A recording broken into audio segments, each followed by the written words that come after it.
I'm not sure about everybody else here, but we're experiencing a lot of labor issues. I don't know where people are getting money from, but nobody wants to work. So I don't know where they're making money elsewhere, but something that we've done that we've started to do, and it looks like very promising. We were paying them better, but we're not just giving them more money. We're doing it as a form of a bonus. So what we do is we tie their bonus to their performance. So what'll happen is, I'll give you an example. We give them 4 to 5 KPIs. So what that basically means is that they'll have 4 to 5 things that we're going to ask for them. It could be mistakes. It could be, did you restock your car? It could be, did you get in the office on time? It could be, did you clean the machines? When you did cash swaps, were they correct? So what happens is, through a month period, they get checked on those 5 KPIs and they'll get a score. So between all of them, on a scale from 1 to 10, let's say it came out to be 80%. They'll get 80% of their bonus for the month. And we do this every month. And what it does is it keeps them motivated to do better. And I'll tell you, I've had guys that they're always making mistakes. You all of a sudden implement that you're going to do a 10% bonus on their salary. All of a sudden, there's no mistakes. It's not coincidence, or it's a miracle. Yeah, but if I would have just given them a bonus and say, hey, I'm going to give you a 10% raise, it would have been exactly the same thing. And then they would have expected it again and again, but their performance would not have changed. And we do this across the board, and everybody's got different KPIs. So if you've got people in the office, it could be it'll be a completely different set of KPIs. If it's salespeople, it could be connected to how many calls they made, how many follow-ups did they do. And you just pick what you feel is important and you change it, right? It's fluid, but it's so important to be able to tie them to performance, because you'll have somebody that works 14 hours because that's who they are, and then you have somebody who shows up at 9 and leaves at 5. And the guy who's busting his butt, he doesn't feel appreciated because you're not, you can say, oh, you're doing a great job, but he doesn't feel like he's getting anything, and he ends up leaving you for another company.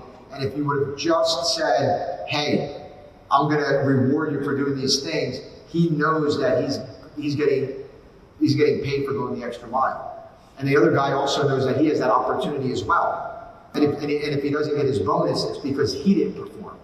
So it's a great way to motivate people. So if you're thinking about starting a profitable ATM business but didn't know where to start, stay to the end of the video and I will show you a checklist of how to start your ATM business, so you can start off your ATM business the right way and avoid costly mistakes along the way. In this checklist, I will share with you the 5 things you need to know to start your profitable ATM business so you can build a passive income source for you and your family. You'll have a clear roadmap towards ATM business success so you can earn between $250 and $1,500 of passive income every single month. All right, let's get back to the video. Great, we're going to start to wrap this up. Any last comments you guys want to make? I know, Sal, you're big with procedures. My last comment would be this: is so many times, this is my big thing, I harp on it time and time again, this reconciliation in your bulk cash. So many times I sit in rooms and guys are like, well, are you reconciling? I'm like, yeah, we do a countdown like once a year. I'm like, once a year you could be missing hundreds of thousands of dollars. I'm like, no, I got it under control, and it's just me and my brother, we're bulk cashing. I'm like, well, you take vacations? And they're like, yeah, well, who bulk cashes then? Oh, I got, my cousin's brother-in-law's sister's boyfriend, he's bulk cashing around. I'm like, well, you could have extra partner. So, daily reconciliations, make sure you know how much is you start with, and that is the lifeline, because you could be really having a silent partner and you have no idea. I know most of the people in this room are very generous, but you know what? Don't be that generous. So you're doing hard counts? What we do is we do cash swaps. So what happens is you go out to the location, you put in a fresh load, you bring it back, and you count. Every time. Every time. Interesting. Yeah, because then there's no leakage. We can minimize the leakage out there. Sure. Any wrap-up points? I would say, think about, you've worked hard, and think about the future, like Phil has said here. What are you leaving your kids, grandkids, whatever? Are you leaving them a nice package? And you've built up all these relationships.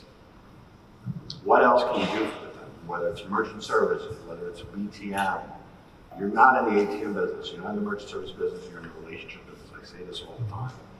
And what can you do? And I think it's actually more than real estate, I'm sorry, because that's one grocery store and one C-store. But that guy is not gonna get a job at GE or IBM all of a sudden. He's gonna open up another grocery store or another C-store. So I think it's more than real estate, I think it's relationships. So monetize those relationships, think about other programs, other things you can sell them.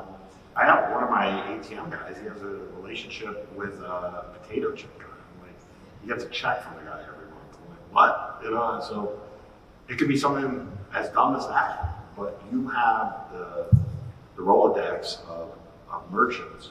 Figure out 5, 10, 15 years, what else can I be making money from these people?